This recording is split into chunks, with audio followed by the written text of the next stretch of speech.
Hello Tealstreeters. If you want to look for a quick tutorial on how to add your Coinbase API key to your Tealstreet, here's a quick guide for you. First you go to your Coinbase homepage, you click on More, Advanced API, create your API key, then you go to the Coinbase Developer Dashboard,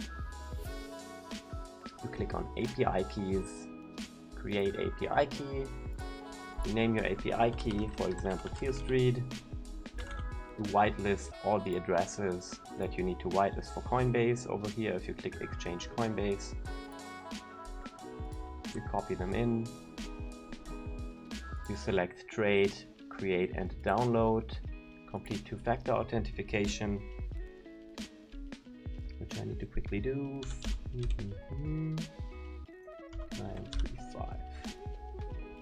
Alright, now it's spitting out an API key for you, which you can copy in here, and the private key starts right over here and it ends right over here, the secret. Copy it in and you press add, and you should be all set and done. For me it's now saying no in portfolio found, which doesn't really matter. If you have a portfolio it should work for you. You click here on Coinbase and it should show your margin and you should be all set. If you want to support us, please feel free to use our ref link in the description, and have a good day.